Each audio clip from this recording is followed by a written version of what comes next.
Bonnie Tyler's story ends the way her songs always felt, full of emotion, drama, and a powerful human heart. In July 2026, the legendary Welsh singer, born Gaynor Hopkins, died at the age of 75 in a hospital in Portugal, where she had been living and receiving treatment. Her family and team confirmed that she passed away unexpectedly as a result of the illness she had been treated for in recent months, bringing to a close the life of a woman whose voice soundtracked breakups, triumphs, and late-night drives for millions of people around the world. To understand her cause of death, you have to look at the difficult months that came before. In May 2026, Bonnie was rushed to hospital in Faro, in southern Portugal, for emergency surgery to treat a perforated intestine, an intestinal condition serious enough to threaten her life. After that operation, doctors placed her in an induced coma to help her recover, and for weeks fans around the world watched news updates with worry, sending messages and prayers as reports confirmed she remained in intensive care. By mid-June, her team announced that she was no longer in a coma, but still very unwell, recovering slowly and under close observation, with doctors cautiously optimistic but clear that the process would take time. Then, on July 8th, everything changed. Her manager and family shared that Bonnie had died in hospital in Portugal as a result of complications from the illness and surgery she'd been battling.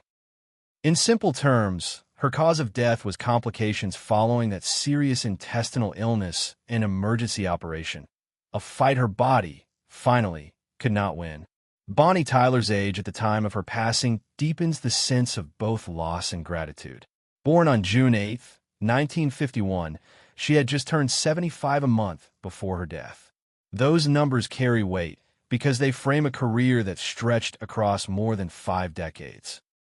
Years spent on stages big and small, in recording studios, on television, and the hearts of fans who clung to the rough, raspy edge of her voice. She didn't fade quietly. Even in the years leading up to her illness, she continued performing, touring, and appearing at events, showing that age hadn't dulled her love for music. At the center of her personal life was a love story that spanned more than half a century.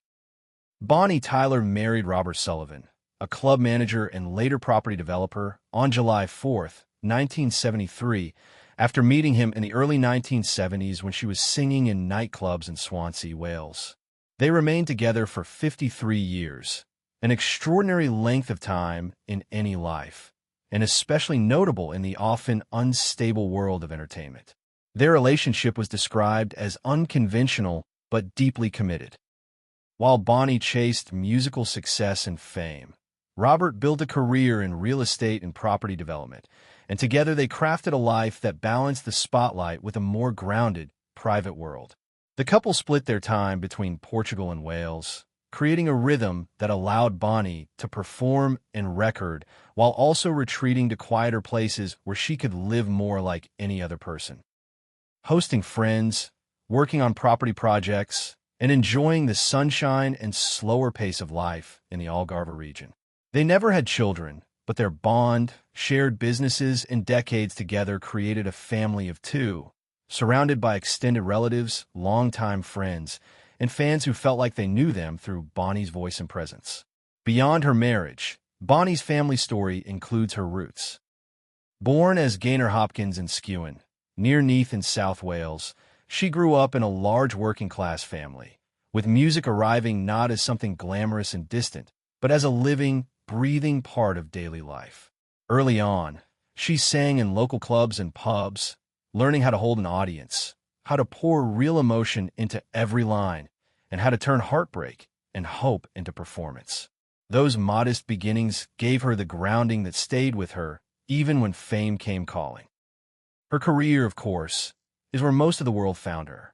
Bonnie Tyler was the queen of dramatic, heart-on-its-sleeve power ballads, made unforgettable by that rugged, husky voice that seemed to have been carved from late nights, cigarettes, and raw feeling. Her breakthrough came with It's a Heartache in the late 1970s, a song that turned her into an international star and proved that her distinctive sound could cut through the polished pop of the era. But it was 1983's Total Eclipse of the Heart that changed everything. Produced by Jim Steinman, the track exploded across the world, topping charts, winning a Grammy nomination, and embedding itself in global pop culture as one of the most iconic power ballads ever recorded. With Holding Out for a Hero, she delivered another anthem, urgent, driving, cinematic. That became a staple of movie soundtracks, commercials, and gym playlists, and for many people, the defining sound of brave stubbornness and desperate hope. Over the years, she added countless other songs and albums to her catalog, but these hits formed the core of the public's emotional connection to her. Each track came with a sense of drama, big arrangements, soaring choruses, and lyrics that sounded like they'd been pulled straight out of the most intense moments of love and loss. Bonnie's biography is also a story of reinvention and resilience. She famously developed nodules on her vocal cords early in her career and underwent surgery, an ordeal that left her with the permanently husky tone that would become her signature. Initially, she feared the operation had ruined her voice forever. Instead, it created the sound that set her apart. Rather than trying to smooth it out or hide it, she leaned into the roughness. Producers and songwriters recognized that her voice wasn't just an instrument. It was a character, someone who had lived, loved, hurt, and refused to pretend otherwise. This authenticity carried through decades of change in the music industry. Bonnie Tyler navigated the transitions from vinyl to CDs to digital streaming, from MTV-heavy promotion to social media and nostalgia tours. She re-recorded songs, played festivals, represented Wales at Eurovision, and maintained a loyal fan base across Europe, the UK, and beyond. Even as new artists came and went, her hits stayed in rotation, on radio, in karaoke bars, in movies and TV, ensuring that new generations kept discovering her voice. Financially, Bonnie's life reflected both artistic success and savvy offstage decisions. Her long recording and touring career brought significant earnings, but she and Robert also invested heavily in property, building a portfolio that helped secure their long-term stability. Reports in 2026 estimated that together they had accumulated a joint net worth of around $40 million, largely thanks to her music income and their successful property development projects across Portugal and Wales. It wasn't the flashy, tabloid headline kind of wealth. It was the steady result of decades of work, careful planning, and a life where art and business quietly supported each other. As she grew older, Bonnie didn't stop performing. Interviews and coverage in the years before her illness show that she continued to tour, appear at events, and record new material, appealing to fans who wanted both nostalgia and new songs. The idea of retirement never seemed to fully appeal to her. She'd built a life around music and seemed determined to keep singing as long as her body would allow. That's why the sudden turn in May 2026, when she needed emergency intestinal surgery and slipped into a medically induced coma, felt so shocking. For someone so full of life on stage, the image of her lying in intensive care as fans waited for updates was heartbreaking.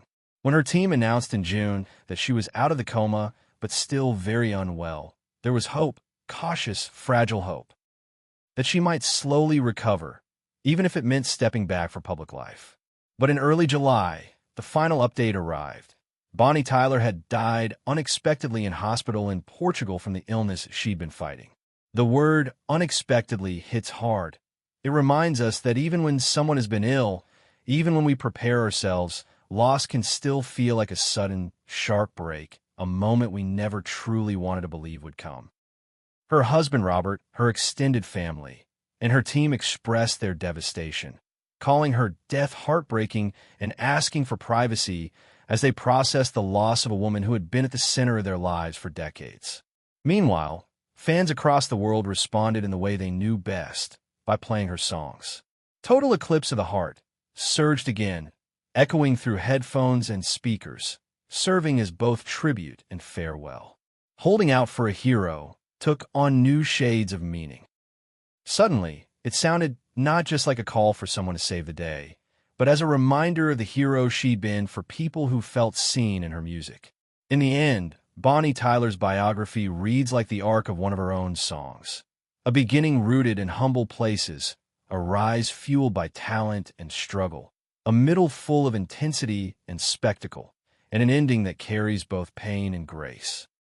She was a woman who turned a medical setback into a trademark, who turned a rough voice into a global phenomenon, who built a marriage that lasted more than 50 years, and who left behind not just charts and awards, but memories stitched into the emotional lives of millions.